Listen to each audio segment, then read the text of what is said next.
Em maio de 1915, o gigante navio britânico RMS Lusitânia naufragava na costa sul da Irlanda, deixando mais de 1.000 vítimas.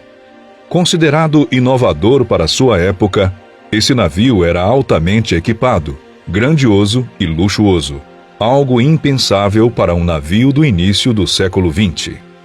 Mas, infelizmente, toda a sua história acabou em apenas 18 minutos.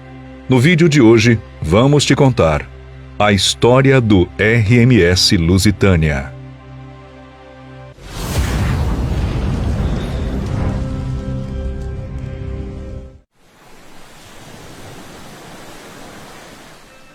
O planejamento e a construção do RMS Lusitânia ocorreram em um momento em que o Reino Unido da Grã-Bretanha e Irlanda, principais potências marítimas desde o final do século XVII, começava a enfrentar uma crescente competição de países emergentes, como o Império Alemão e os Estados Unidos, na corrida marítima comercial de passageiros.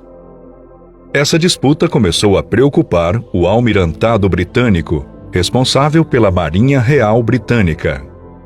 Com isso, apoiaram um projeto idealizado pela empresa Cunard Line, onde a mesma pretendia ganhar mais espaço nos oceanos. O projeto da Cunard era bastante ousado. A companhia queria construir 2 transatlânticos luxuosos e principalmente os mais rápidos do mundo.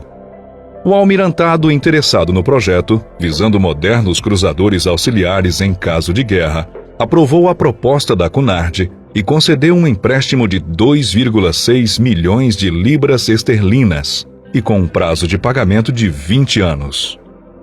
Projetado por Leonardo Piscetti, no dia 16 de junho de 1904, começava a construção do gigante RMS Lusitânia, nos estaleiros John Brown e Company, em Clydebank, Escócia.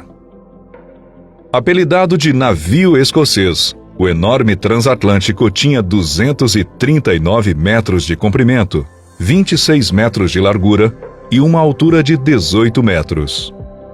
O navio tinha uma capacidade para 2.198 passageiros e era equipado com 25 caldeiras e 4 turbinas a vapor, além de uma propulsão composta por 4 hélices triplas e atualizada para 4 hélices quádruplas em 1909.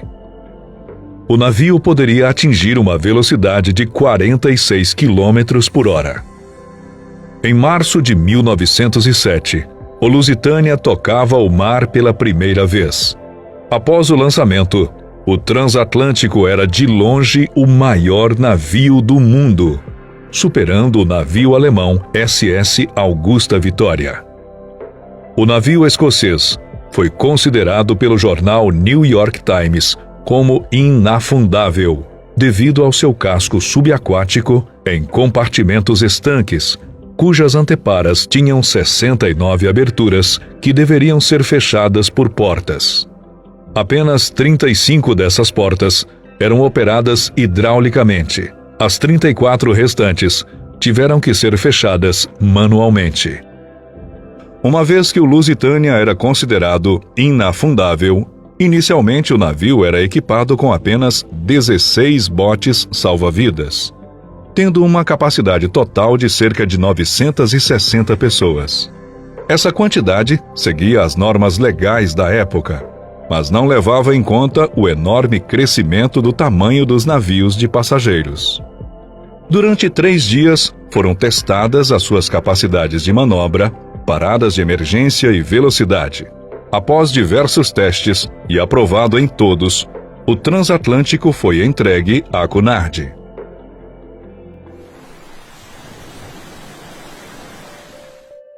Considerado muito inovador para sua época, o RMS Lusitânia possuía um design altamente equipado e grandioso, abrigando passageiros divididos em 3 classes.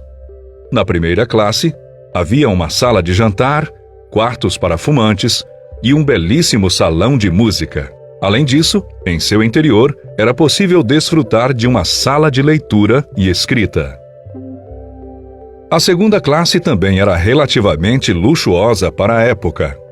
Seus passageiros tinham uma sala de jantar com cúpula que era muito mais despojada do que a primeira classe. Havia também uma sala de estar, um denominado salão de senhoras e um salão para fumantes. As salas de segunda classe estavam localizadas na parte traseira do navio e foram alojadas em uma estrutura de convés separada que estava localizada atrás do mastro principal do navio. Já a terceira classe tinha uma grande sala de jantar, sala para fumantes e uma sala para mulheres em espaços públicos. As cabines eram um pouco apertadas, mas comparadas às cabines coletivas em navios mais velhos e menores, elas melhoraram significativamente o conforto de viagem e as condições higiênicas. A maioria dessas cabines eram equipadas com 4 a 6 camas.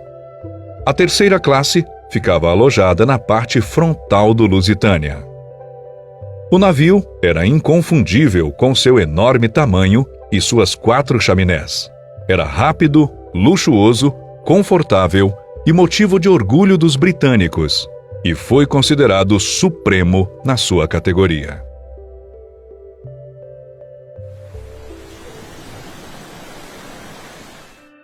A viagem inaugural do transatlântico ocorreu no dia 7 de setembro de 1907, contando com milhares de espectadores que se reuniram ao redor do porto. O navio saiu de Liverpool e teve como destino a cidade de Nova York. O Lusitânia estava completamente lotado e por onde passava era saudado freneticamente por um público em geral.